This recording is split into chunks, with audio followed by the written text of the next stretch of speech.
بسم اللہ الرحمن الرحیم وبہ نستعین انہ خیر ناصر ومعین وصلی اللہ علی محمد وآلہ الطاہرین۔ مقدمۃ فی تعریف ھذا الفن وموضوعہ وغایتہ۔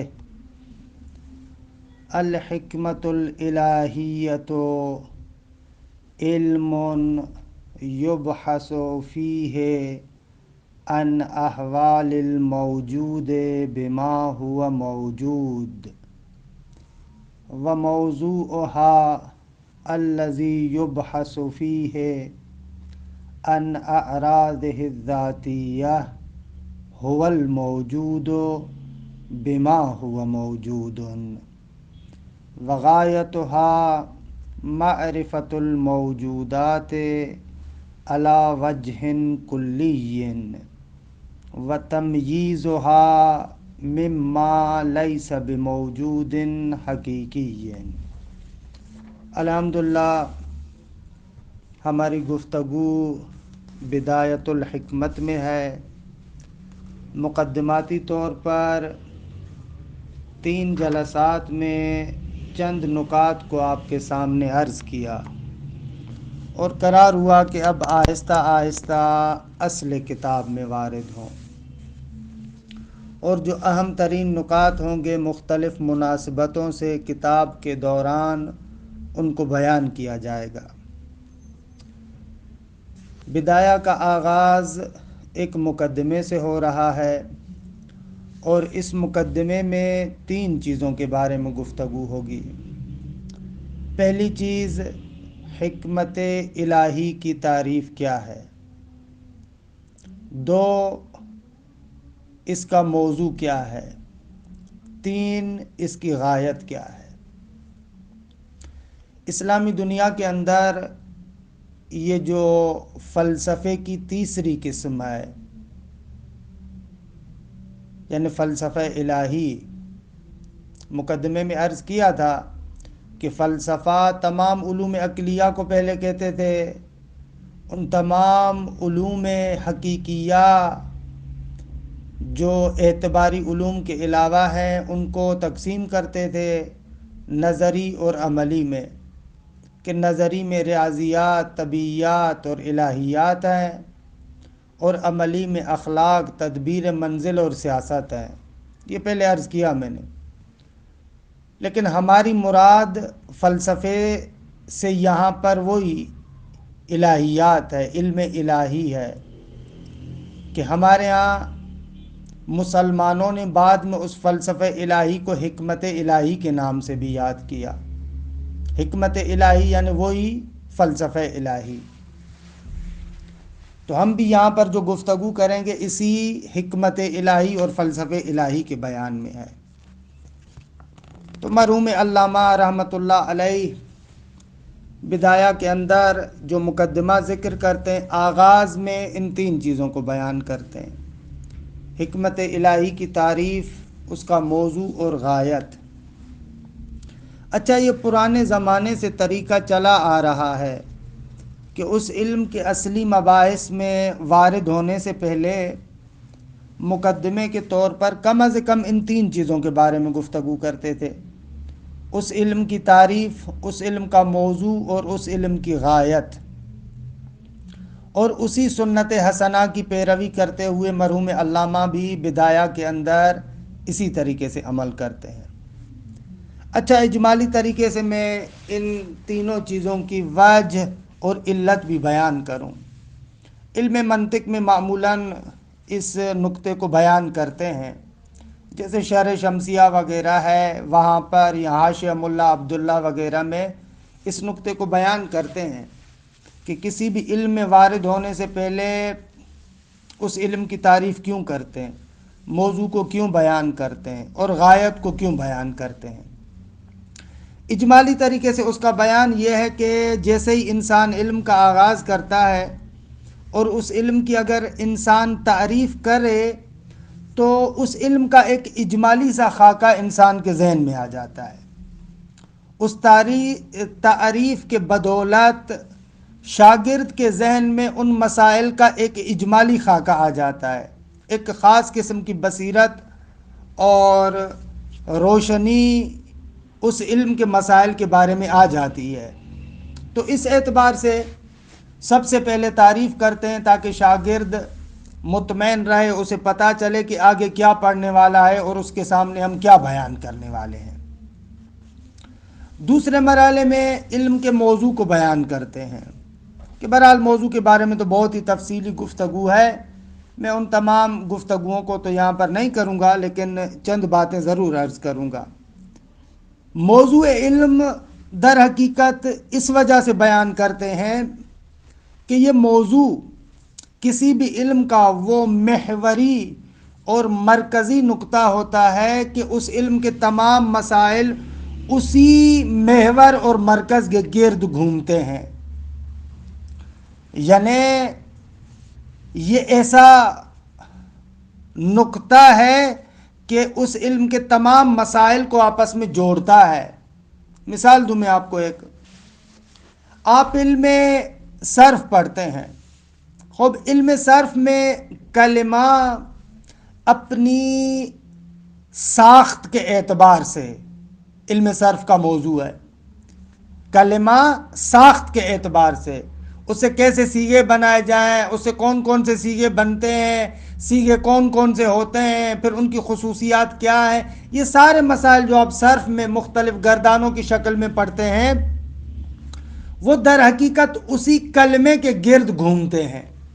تو وہ کلمہ مرکزی اور محوری نقطہ ہے جو علم صرف کے تمام مسائل کو اس کے ساتھ جوڑتا ہے.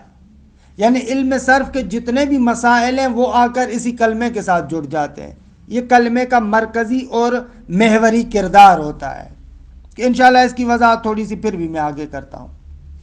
دوسرے لفظوں میں ایسے بھی بیان کرتے ہیں کہ جو علوم کا تمایز ہے، علوم ایک دوسرے سے جدا ہوتے ہیں. ایک نظر اور مشہور نظر یہ ہے کہ علوم ایک دوسرے سے جدا ہوتے ہیں موضوعات کے ذریعے سے. اس کو کہتے ہیں علوم کا تمایز کس چیز کی وجہ سے ہوتا ہے. انشاءاللہ آپ علم اصول میں کفایہ وغیرہ میں پہنچیں گے، وہاں پر پڑھیں گے کہ علوم کا تمایز مختلف چیزوں سے ہوتا ہے. کہ خوب ایک نظر یہ ہے کہ علوم کا تمایز موضوعات کے ذریعے سے.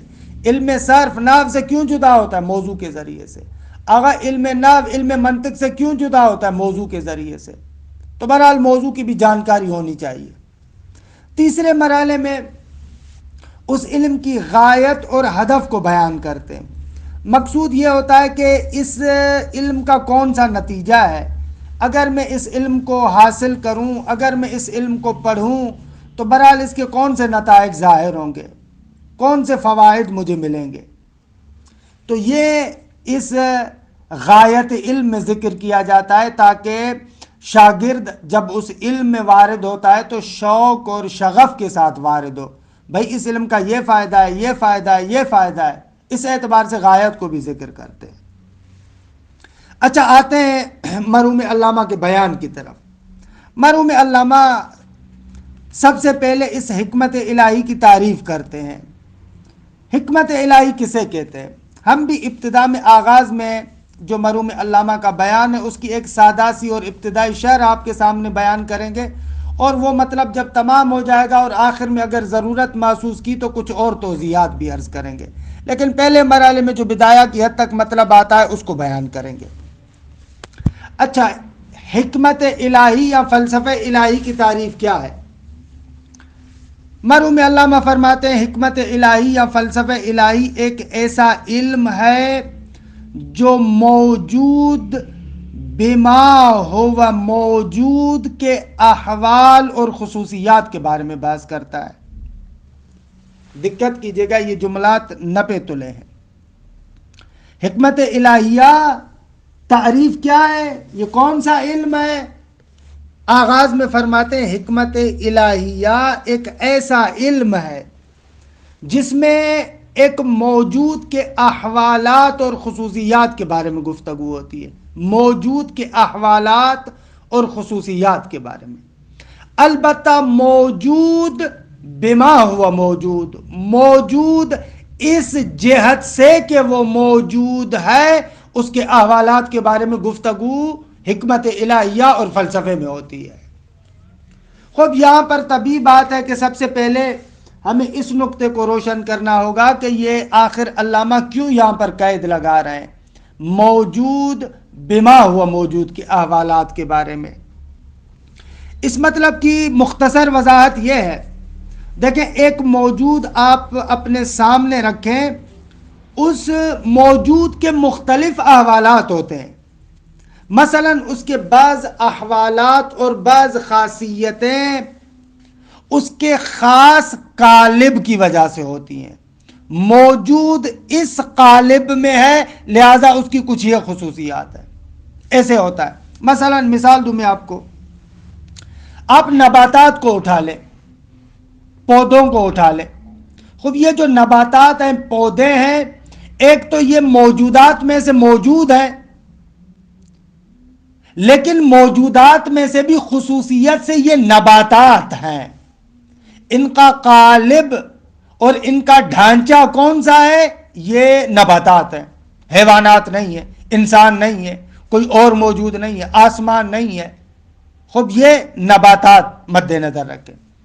تو اب بہت سارے احکامات ایسے ہیں جو ان نباتات کے بارے میں ہیں، ان کی خصوصیات ہیں، اس موجود کی خصوصیات ہیں، لیکن نباتات کے عنوان سے، پیڑ پودے کے عنوان سے ان کی بہت ساری خصوصیات ہیں۔ بھئی پودا کیسے ہوتا ہے، اس کے بیج کو کیسے زمین کے حوالے کیا جائے، کتنا پانی دیا جائے، کتنی روشنی ہو، کیسے ہوگا، کیا ہوگا، یہ مختلف چیزیں مثلا درست ہے۔ اب یہاں پر آپ اس موجود کے احوالات اور خصوصیات کو دیکھ رہے ہیں، لیکن کس اعتبار سے؟ اس اعتبار سے کہ اس موضوع کا ایک خاص قالب ہے، ایک خاص ڈھانچہ ہے، یا دوسرے لفظوں میں کہوں اس موجود کا ایک خاص تعین ہے۔ وہ تعین اور تشخص کون سا ہے کہ یہ نباتات میں سے ایک مرتبہ ایسے ہوتا ہے۔ یا مثلا حیوانات کو آپ مد نظر رکھیں، خب حیوانات، حیوان ایک موجود ہے لیکن اس کا ایک خاص قالب اور ایک خاص تعین ہے حیوانیت کے اعتبار سے۔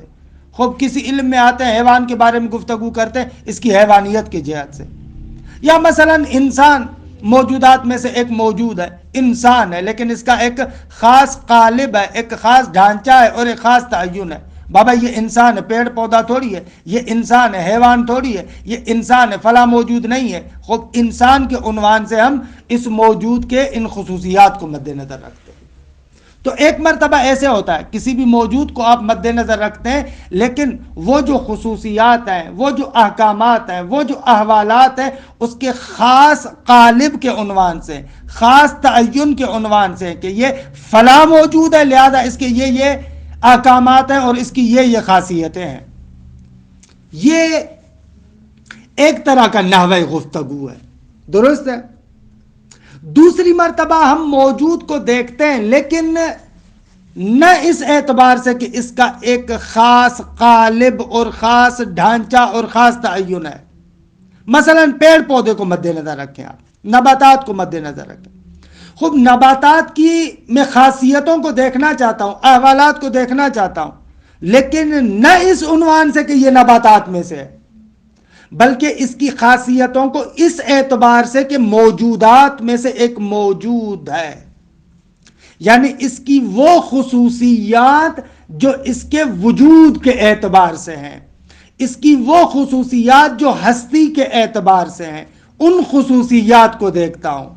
مثلا یہی پیڑ پودا اور نباتات خوب عالم کے مثلا موجودات میں سے ایک موجود حادث ہے کہ انشاءاللہ ان کے بارے میں گفتگو ہوگی، حادث کسے کہتے ہیں۔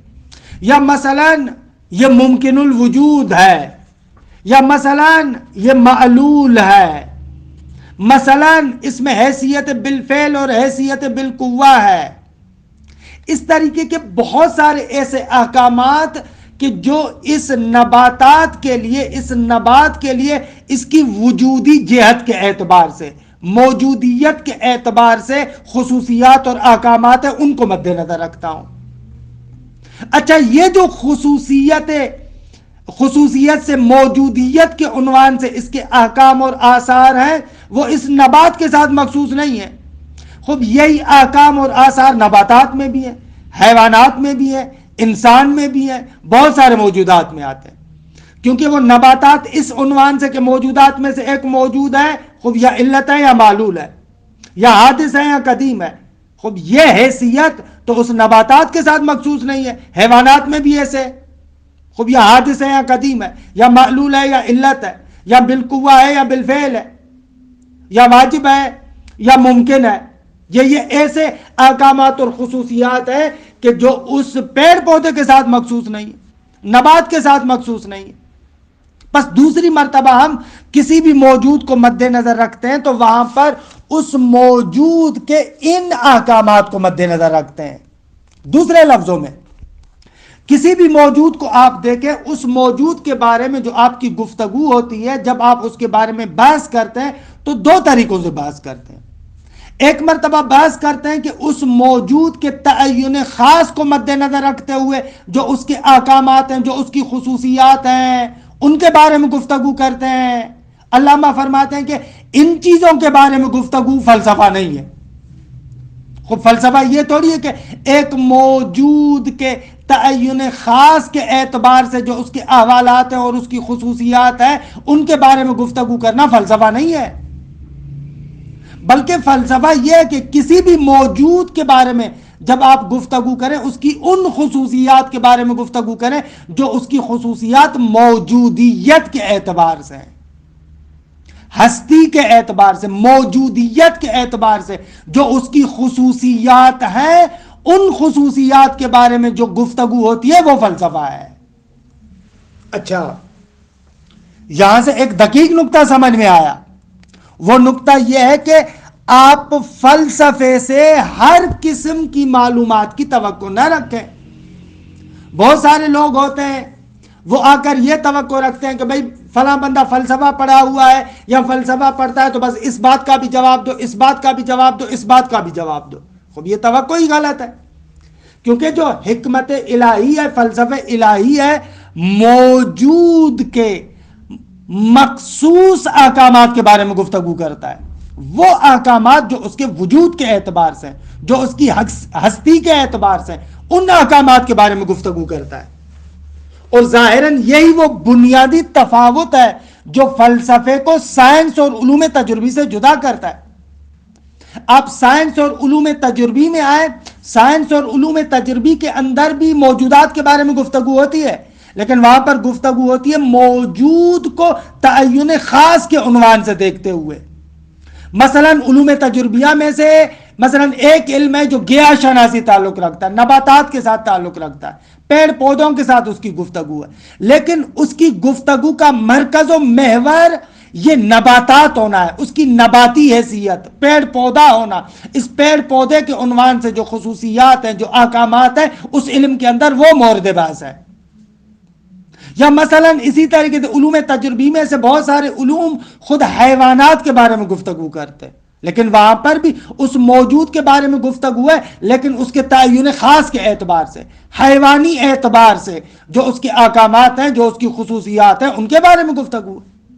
اسی طریقے سے انسان، جبکہ فلسفے میں اس موجود کے بارے میں گفتگو ہے لیکن اس کے تعین خاص کے اعتبار سے جو اس کے احکامات ہیں ان کے بارے میں گفتگو نہیں ہے.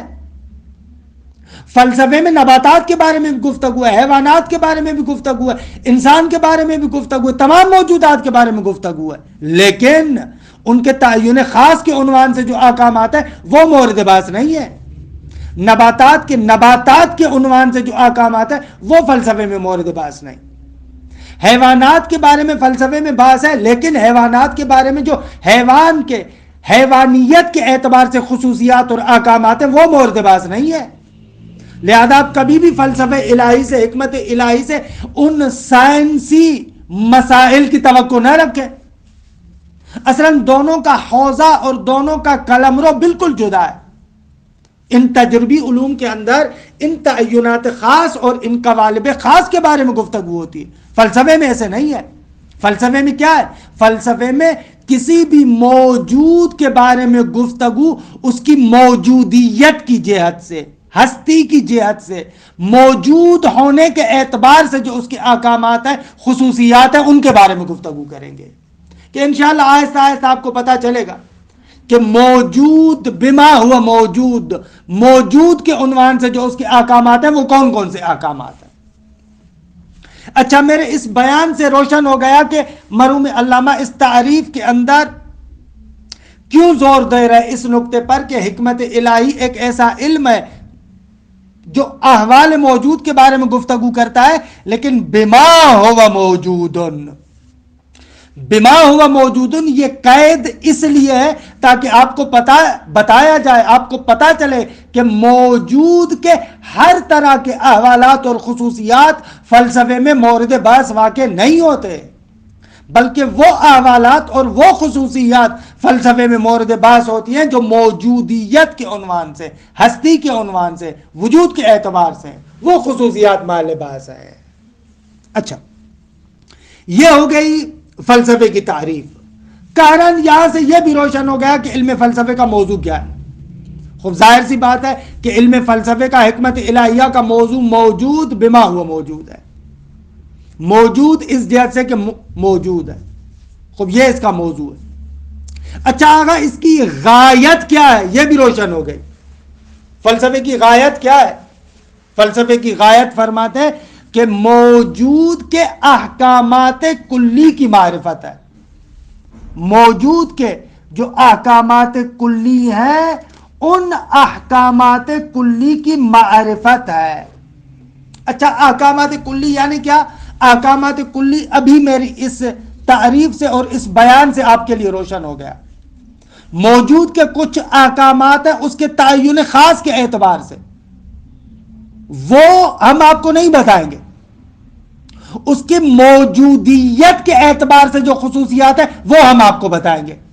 اسی شے کو علامہ یہاں پر کہہ رہے ہیں کہ موجودات کی معرفت آپ کو حاصل ہوگی علی وجہ کلیین۔ علی وجہ کلیین یعنی کیا؟ یعنی موجودیت کے عنوان سے جو اس کے احکام ہیں، باقی جو اس کے احکام اور خصوصیات اس کے تعین خاص کے اعتبار سے، موجود خاص کے عنوان سے جو احکامات ہیں وہ فلسفے میں مورد بحث واقع نہیں ہوں گے۔ قہراً اس کا فائدہ یہ ہوگا کہ آپ کو پتا چلے گا کہ کون سی چیز موجود ہے، کون سی چیز موجود نہیں ہے، کون سی حقیقتاً موجود ہے اور کون سی چیز توہم ہے، خیال ہے، وہم ہے، یہ بھی آپ کو قہراً پتا چل جائے گا۔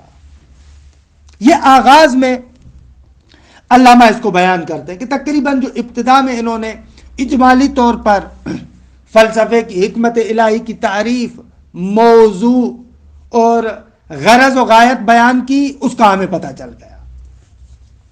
ایک نقطہ رہ گیا کہ جس نقطے کی میں تھوڑی سی وضاحت کروں اور اس کے بعد انشاءاللہ تطبیق کریں ہم۔ وہ یہ ہے کہ کلن موضوع کی تعریف کہ ایک عبارت یہاں پر استعمال ہوئی ہے، موضوع کل علم ما یبحث فیہ عن اعراض ذاتیہ۔ یہ عبارت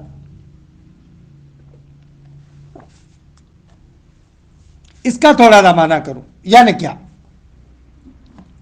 دیکھیں، جب بھی موضوع کی تعریف کرتے معمولاً کتابوں کے اندر یہ جملہ آتا ہے اور تفصیلات آپ بعد والی کتابوں میں بھی پڑھیں گے۔ عام طور پر میں نے جیسے ابتداً بیان کیا، میں نے کہا کہ موضوع یعنی وہ مرکزی نقطہ کہ جس کے احوال اور خواص اور آثار کے بارے میں گفتگو ہوتی ہے۔ میں نے تو آپ کے لیے سادہ زبان میں ایسے بیان کیا، لیکن کتابوں کے اندر ایک مشکل لفظ آتا ہے، عوارض ذاتیہ۔ خوب اتنا موٹا کلمبا سلمبا قسم کا لفظ استعمال کرتے ہیں۔ خوب آپ کے ذہن میں بھی یہ سوال اٹھتا ہوگا کہ بھئی آخر سیدھا سا کہہ دیتے احوال آثار، یہ عوارض ذاتیہ کہنے کی کیا ضرورت ہے؟ یوں ہی بس ایسے علمیت جھاڑنے کے لیے؟ نہ، علمیت جھاڑنے کے لیے نہیں ہے، یہ ایک مجبوری ہے جس کی وجہ سے یہ علماء بزرگان اس قسم کی تعبیر استعمال کرتے ہیں۔ وہ مجبوری یہ ہے کہ کسی بھی چیز کے جو آثار اور احوال ہیں وہ دو طرح کے، بعض احوالات ایسے ہیں جو واقعاً اسی شے کے احوالات ہیں، اسی کے ساتھ مربوط ہیں، اور بعض احوالات ایسے ہیں جن کی نسبت ہم اس کی طرف دیتے ہیں لیکن خصوصیت سے اس کے آثار نہیں ہے، اس کے احوالات نہیں ہے، بلکہ وہاں پر در حقیقت کوئی واسطہ ہے جس واسطے کی وجہ سے وہ آثار، وہ احوالات، وہ خصوصیات اس چیز کے شمار ہوتے ہیں۔ مثال دوں میں آپ کو، اگر انسان کے احوالات کو جب آپ دیکھتے ہیں نا، ایک مرتبہ آپ انسان کے ان احوالات کو مد نظر رکھتے ہیں جو انسان ہونے کی جہت سے ہے، درست؟ دوسری مرتبہ آپ انسان، کیونکہ حیوان بھی ہے، انسان حیوان ناطق ہے، خب جب یہ حیوان بھی ہے تو بہت سارے اس کے احوالات اور آثار ایسے ہیں انسان کے جو اس کے حیوانیت کی جہت سے ہیں۔ اب ان احوالات اور آثار میں جو بھی حیوان ہوگا وہ انسان کے ساتھ شریک ہے۔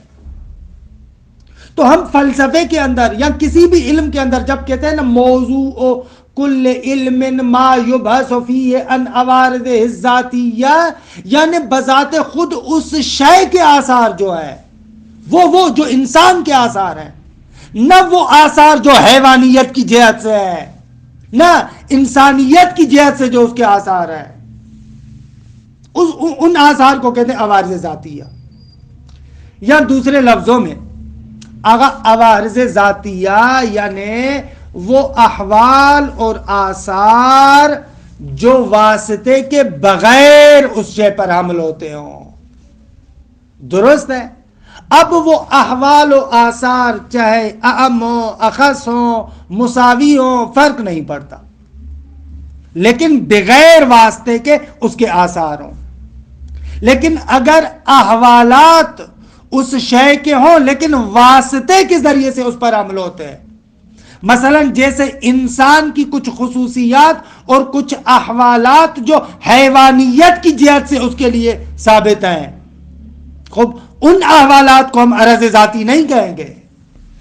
یہ ایک اجمالی بیان دے رہا ہوں، اگرچہ یہاں پر اور بہت سارے اقوال اور بہت ساری تفصیلات ہیں، لیکن اجمالاً آپ اسی کو مد نظر رکھیں۔ جو بغیر واسطے کے اس شے پر آثار، خصوصیات، احوالات حمل ہوتے ہیں ان کو ہم عرض ذاتی کہتے ہیں۔ اچھا، اب یہاں پر بھی ایسے موجود، بما ہوا موجود کے جو احوالات ہیں بغیر واسطے کے اس کے لیے جو ثابت ہیں، جو اس پر حمل ہوتے ہیں، ان احوالات کو ہم عرض ذاتی کہیں گے۔ بہرحال یہاں پر یہ اجمالی وضاحت آپ ہم سے قبول کریں، انشاءاللہ آہستہ آہستہ مباحث آگے چلیں گے، تھوڑی بہت وضاحتیں بھی آپ کی خدمت میں ہم لوگ عرض کرتے جائیں گے۔ اچھا، عبارت کے اس ٹکڑے کو دیکھیں، فرماتے مقدمتون فی تعریف ھذا الفن و موضوعہ و غایتہ، فرماتے مقدمہ اس فن کی تعریف کے بیان میں۔ لفظ فن لغت میں پیشے کو کہتے ہیں، جو پیشہ اور حرفت ہے انسان کی، اس کو فن کہا جاتا ہے۔ البتہ یہی لفظ فن علم کے معنی میں بھی استعمال ہوتا ہے، درست ہے؟ یہاں پر یہی علم کے معنی میں ہے۔ فی تعریف ھذا الفن، اس حکمت الہی اور فلسفے الہی کے تعریف کے بیان میں مقدمہ ہے، و موضوعہی، اس کے موضوع کے بیان میں ہے، و غایتہی، اور اس کی غایت کے بیان میں ہے۔ الحکمت الالہیہ، فرماتے ہیں حکمت الہیہ علم، ایک ایسا علم ہے کہ یبحث فیہ، کہ جس علم میں بحث ہوتی ہے، بحث کی جاتی ہے، ان احوال الموجود، موجود کے احوالات اور خصوصیات کے بارے میں بحث ہوتی ہے، لیکن موجود کے وہ احوالات کہ جو بما ہوا موجود، موجودیت کی جہت سے ہیں، موجودیت کی حیثیت سے اس کے احوالات ہیں، نہ اس قالب خاص کے اعتبار سے، درست ہے؟ اچھا، یہاں پر الہیہ کہتے ہیں، الحکمت الالہیہ تاکہ ان ریاضیات اور طبیعیات کو خارج کریں. میں نے عرض کیا نا پرانے زمانے میں حکمت اور فلسفہ ریاضیات جو نظری ہے وہ ریاضیات کو بھی کہتے ہیں اور اسی طریقے سے طبیعیات کو بھی کہتے ہیں اور ایک علم الہی ہے. تو ہمارا مقصود یہاں پر وہی علم الہی ہے. لہذا کہہ رہے ہیں الحکمت الہیہ، حکمت الہیہ یا فلسفہ الہیہ وہ علم ہے کہ جس میں بحث ہوتی ہے احوال موجود بما ہوا موجود کے بارے میں. خوب چلے آگے تھوڑا سا. وہ موضوعها، اور اس حکمت الہیہ کا موضوع کیا ہے. خوب اس موضوع کو بیان کرنے سے پہلے بریکٹ میں خود موضوع کی تعریف کر رہے ہیں. موضوع یعنی الذی یبحث فیہ عن اعراض الذاتیہ. موضوع یعنی وہ چیز کہ بحث کی جاتی ہے جس میں اس کے عوارض ذاتیہ کے ساتھ. موضوع یعنی وہ شے کہ جس کے اعراض ذاتیہ کے ساتھ بحث ہوتی ہے اسے ہم کہتے ہیں موضوع. عرض ہوا کہ عوارض ذاتیہ یعنی کیا. اب عبارت ایسے وَمَوْضُوعُهَا، خبر یہ ہے هُوَ الْمَوْجُودُ بِمَا هُوَ مَوْجُودٌ. آغا حکمت الہیہ کا موضوع موجود بما ہوا موجود ہے. یعنی یہاں سے دیکھیں نا ایک دقیق اور لطیف نقطہ آپ کے لیے اور ہمارے لیے روشن ہو جاتا ہے. بہت سارے لوگ آتے ہیں آ کر تقابل کرتے ہیں فلسفے اور سائنس کا، آپس میں جھگڑا کراتے ہیں اور علموں کی شأنیت کو بیٹھ کر مشخص کرنا شروع کر دیتے ہیں. دیکھیں بھائی سائنس میں ہمیں یہ پتہ چلتا ہے، یہ پتہ چلتا ہے، یہ پتہ چلتا ہے، فلسفے میں آپ کیا کرتے ہیں؟ حالانکہ سائنسی مسائل کی توقع بیٹھ کر ہم فلسفے سے رکھتے ہیں. اب یہ بیجا توقع ہے، کیونکہ سائنس کے اندر جو گفتگو ہوتی ہے ایک موجود کے بارے میں اس کے تعین خاص کے لحاظ سے بحث ہوتی ہے. مثلا جیسے میں نے مثالیں بھی دی، نباتات کے بارے میں خوب ایک موجود ہے، لیکن نباتات کے عنوان سے جو اس کے احوالات ہیں وہ مورد بحث ہے. اصلا فلسفے میں ایسے بحث ہی نہیں ہے. اس تعین خاص کے اعتبار سے جو اس کے احوالات اور آثار ہیں وہ تو مال بحث ہی نہیں ہوتے. لہذا سائنسی علوم کہ جو مسائل کی توقع آپ بیٹھ کر فلسفے سے رکھتے ہیں یہ بےہودہ ہے، فضول ہے. خوب علم فلسفے کا حکمت الہیہ کا موضوع کیا ہے؟ هو الموجود بما هو موجود. موجود اس جہت سے کہ موجود ہے. عرض ہوا کہ یہ بما هو موجود کیوں عرض کیا. وغایتها، اور اس علم کی یعنی حکمت الہیہ کی غایت یعنی وہ ہدف جس کی وجہ سے یہ علم لکھا گیا، بنایا گیا، وہ ہدف، وہ مقصد کیا ہے؟ معرفت الموجودات علی وجہ کلی. اس علم کی غایت یہ ہے کہ آپ کو موجودات کی معرفت ہوگی لیکن علی وجہ کلی، ان موجودات کی معرفت بنحو کلی طریقے سے جو اس کے احوالات ہیں، خصوصیات ہیں، ان کا آپ کو پتہ چلے گا.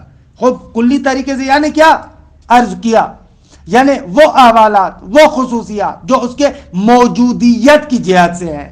یہ علاوہ جن کلیین یعنی اس قسم کے احوالات اور آثار. یا دوسرے لفظوں میں جیسے اسفار وغیرہ میں بیان کرتے ہیں کہ یہ وجہ کلی یعنی ناظر ہے اس نقطے کی طرف کہ ایسے احوالات جو صرف موجود کے عنوان سے ہیں، نہ اس اعتبار سے کہ وہ موجود ریاضی ہے، نہ اس اعتبار سے کہ وہ موجود طبیعی ہے، نہ ریاضی موجود کے اعتبار سے، طبیعی موجود کے اعتبار سے وہ احوالات مد نظر نہیں ہیں. فقط موجودیت کے عنوان سے جو احوالات ہیں وہ ہمارے مد نظر ہیں. وغایتها معرفت الموجودات علی وجہ کلی وتمییزها مما لیس بموجود حقیقی. اور اس کی غایت یہ ہے کہ ان موجودات کو جدا کیا جائے. کس سے؟ مما، اس چیز سے یا ان چیزوں سے کہ لیس بموجود حقیقی، جو موجود حقیقی نہیں ہے. جب آپ کو ایک موجود کے بارے میں یا موجودات کے بارے میں اس کی جہت وجودی اور ہستی کے اعتبار سے جب آپ کو اس کے احوالات اور خصوصیات کا پتہ چل گیا تو ضمناً آپ کو یہ بھی بات سمجھ میں آ جائے گی کہ کون سا موجود حقیقی ہے اور کون سا موجود فقط وہم ہے، خیال ہے، حقیقت نہیں رکھتا، یہ بھی آپ کو پتہ چل جائے گا۔ موجود حقیقی اور غیر موجود حقیقی میں تمایز کرنا، جدائی ڈالنا، ان میں فرق محسوس کرنا، خوب یہ بھی سمجھ میں آ جاتا ہے۔ یہ تقریباً اجمال بیان کہ علم کی تعریف کیا ہے، موضوع کیا ہے اور اس کی غایت کیا ہے۔ علامہ اس کے بعد اسی بدایہ کے اندر وَتَوْضِیحُ ذَلِکَ، یہاں سے علامہ چاہتے ہیں کہ آپ ان نکات کو اور زیادہ دقیق طریقے سے سمجھیں، فلسفے کے موضوع کو، فلسفے کی غرض و غایت کو، قہراً فلسفے کی تعریف کو اور زیادہ دقیق طریقے سے سمجھے۔ اس لیے یہ جو اجمالاً ہم نے بیان کیا توضیح و ذالک سے، علامہ اس کی تفصیلات بیان کرنا شروع کر دیتے ہیں، توضیح دینا شروع کرتے ہیں کہ انشاءاللہ اس کو ہم جلسے آئندہ میں ذکر کریں گے۔ وصلی اللہ علی محمد و آل بیت الطیبین الطاہرین۔